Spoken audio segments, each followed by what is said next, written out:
अस्सलाम वालेकुम students. Steroids में जो स्टीरोल क्लास है उसमें जो फर्स्ट कंपाउंड हम स्टडी करेंगे दैट इज़ स्टिग्मा स्टीरोल। आपके नोट्स में पेज नंबर 577 पर ये दिया गया है। अगर हम इसकी स्ट्रक्चर एलुसिडेशन को आउटलाइन करें तो वो कुछ इस तरह से होगी। देखिए ये आपके पास है स्टिग्मा स्टीरोल। स्टिग्मा स्टीरोल का मॉलिक्यूलर फार्मूला आपको गिवन है दैट इज़ C29H48O।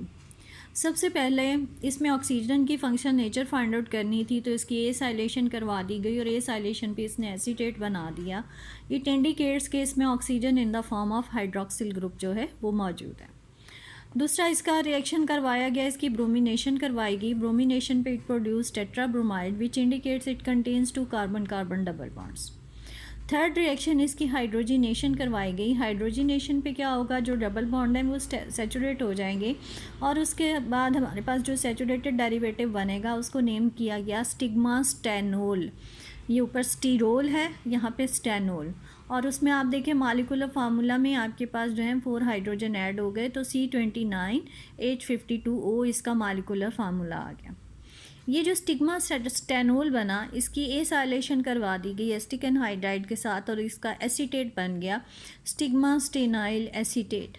ये जो स्टिग्मा स्टेनाइल एसीटेट था इसकी फिर क्रोमियम ट्राइऑक्साइड के साथ ऑक्सीडेशन करवाई गई और जब इसकी सैचुरेटेड डेरिवेटिव की ऑक्सीडेशन करवाई है तो उससे जो प्रोडक्ट हमारे पास बनी that was the acetate of 3 beta hydroxy nor 5 alpha cholanic acid जो है वो इसमें जनरेट हुआ। अब ये जो कंपाउंड इसमें जनरेट हुआ है इसके स्ट्रक्चर को हम किस तरह से ड्रॉ करेंगे। एक तो देखें इसमें है नॉर कोलैनिक एसिड जो है वो आपके पास बना है। कोलैनिक एसिड दो तरह के होते हैं, एक सिंपल कोलैनिक एसिड होता है और एक नॉर कोलैनिक एसिड होता है। दोनों में डिफरेंस क्या है सबसे पहले मैं आपको वो बता रही हूँ। इसमें देखिए ये मैंने दोनों स्ट्रक्चर्स जो हैं वो इसमें ड्रॉ कर दिए हैं। ये कोलैनिक एसिड है और ये नॉर कोलैनिक एसिड है। दोनों में आप देखें कि आपके पास उसी तरह से 4 रिंग्स अटैच हैं, 2 एंगुलर मिथाइल ग्रुप्स हैं इसमें, दोनों में मौजूद है। जो साइड चेन है सिर्फ उसमें थोड़ा सा डिफरेंस है। जो आपका सिंपल कोलैनिक एसिड होता है उसमें साइड चेन में C के साथ यहाँ पे CH के साथ CH3 है और आगे CH2 COOH है। अगर इसमें से एक CH2 कम कर दें और COOH यहाँ पर आ जाए तो आपके पास ये नॉर कोलैनिक एसिड बनता है। इसका मतलब नॉर कोलैनिक एसिड में सिर्फ ब्रांच में एक CH2 जो है वो आपके पास कम होगा। तो this is the difference between cholanic acid and nor cholanic acid. बाकी कार्बन स्केलेटन जो है वो इसका सारा सेम है। यहाँ पे जब ऑक्सीडेशन पे स्टिग्मा स्टेनाइल एसीटेट जो बना उसकी ऑक्सीडेशन करवाएगी। ऑक्सीडेशन पे आप देखें acetate of 3 beta hydroxy nor 5 alpha cholanic acid बना। अब इसमें 3 बीटा का क्या मतलब है, 5 अल्फा का क्या मतलब है, ये आपको पता होना चाहिए। नॉर कोलैनिक एसिड है तो बेसिक कार्बन स्केलेटन तो आप फ़ौरन लिख लेंगे। उसी तरह से 3 6 मेंबर्ड रिंग है और ये आपका 5 मेंबर्ड रिंग है, उसके साथ ये 2 एंगुलर मिथाइल ग्रुप्स आपने अटैच कर देने हैं। और साइड चेन में आप देखें उसी तरह से C के साथ ये CH3 और इस तरफ CH2 COOH nor cholanic acid को इंडिकेट कर रहा। इसकी मैंने नंबरिंग देखिए कर दी है। इस नंबरिंग में 3 पे चूँकि यहाँ पे लिखा गया है 3 पे बीटा इंडिकेट्स के जो भी बॉन्ड होगा, जो भी ग्रुप अटैच होगा वो अबव द प्लेन होगा। Beta position above the plane के लिए है और अल्फ़ा जो है वो पोजीशन शो करती है बिलो द प्लेन को। सो यहाँ पे 3 पे बीटा है तो सॉलिड लाइन के साथ जो है वो एसीटेट बना दिया मैंने यहाँ पर। एक्चुअली यहाँ पे हाइड्रोक्सिल होगा जिसको एसिटिक एनहाइड्राइड के साथ उसकी एसाइलेशन करवाई तो उसने एसीटेट बनाया है, इसलिए एक्चुअल कंपाउंड में यहाँ पे एक्चुअली जो है वो आपके पास हाइड्रोक्सिल होगा। दूसरी चीज़ इसमें 5 जो है वो अल्फ़ा पोजीशन शो की गई है। 5 अल्फ़ा आपके पास बनना है। 5 पोजीशन पर अल्फ़ा है। अब 5th पोजीशन पे कोई ग्रुप अटैच नहीं है, इस पर सिर्फ 3 बॉन्ड्स पहले कार्बन के साथ बने हैं, 4 जो है वो हाइड्रोजन के साथ वैलेंसी सेटिस्फाई है, लेकिन इसकी ओरिएंटेशन क्या होगी, ये बिलो द प्लेन होगा, इसलिए इसको 5 अल्फ़ा। तो 3 बीटा 5 अल्फ़ा और ये आपके पास नॉर कोलैनिक एसिड जो है वो प्रोड्यूस हो गया और उसका एसीटेट जनरेट हो गया।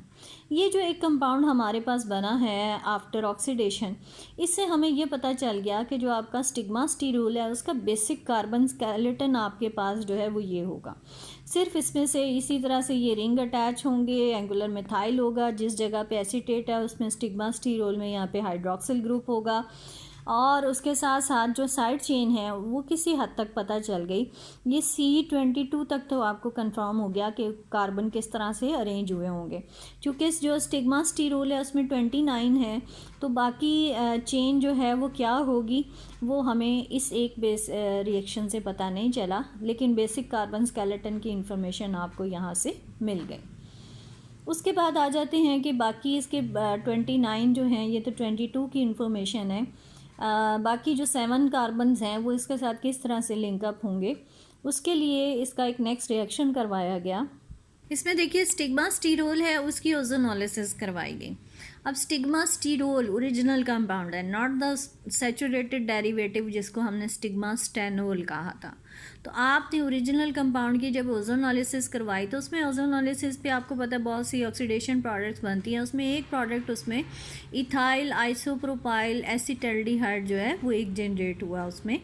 ये जो इथाइल आइसोप्रोपाइल एसिटल्डिहाइड है, अगर हम इसका स्ट्रक्चर ड्रॉ करें तो ये मैंने नीचे ड्रॉ किया। एसिटल्डिहाइड आपको पता है CH3CHO होता है।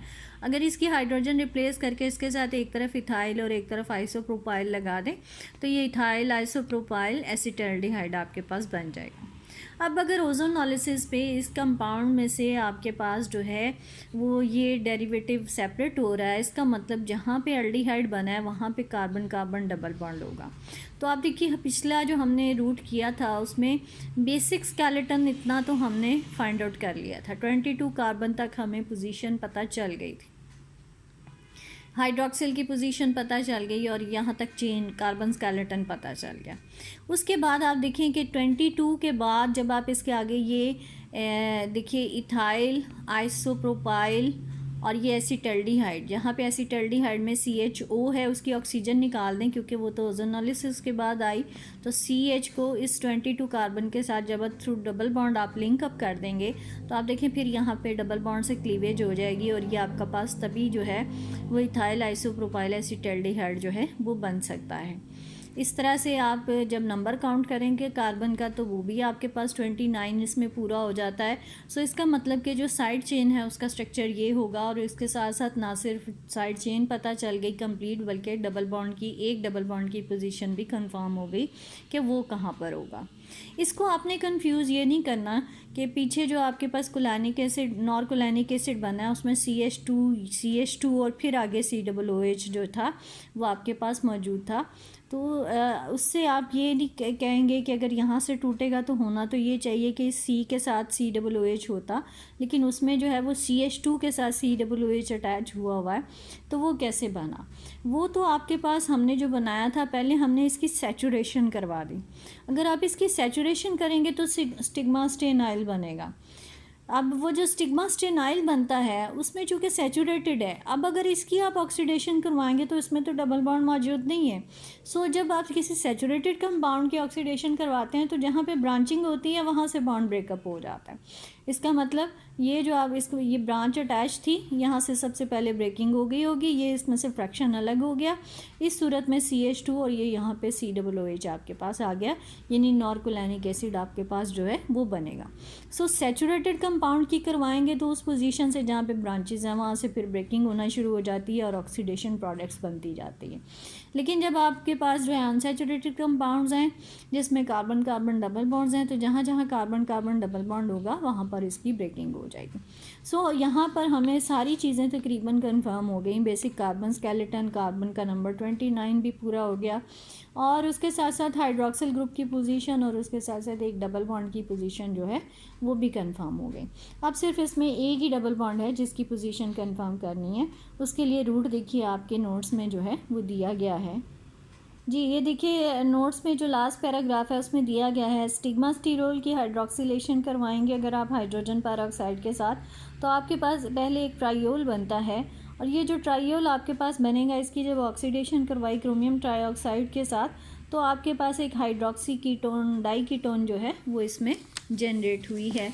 और ये जो हाइड्रोक्सी डाई कीटोन आपके पास जनरेट हुई है, इसको फर्दर जो है इसकी डिहाइड्रेशन एंड देन रिडक्शन करवा के आपके पास एक डाइयोन बना है, और इसको जब हमने हाइड्राजीन के साथ रिएक्ट करवाया है तो एंड प्रोडक्ट हमारे पास पिरिडाजीन जो है वो बन गए। अगर हम इसमें पिरिडाजीन जो है वो बना है, तो ये जो प्रोडक्ट इसमें एंड प्रोडक्ट बनी है ये इंडिकेट करती है, पिरिडाजीन जो है वो बेसिकली आप ये देखें कि आपके पास 1 2 3 4 5 और ये आपके पास 6 मेंबर जो है वो आपका डेरिवेटिव बना है, एक रिंग बन गया है।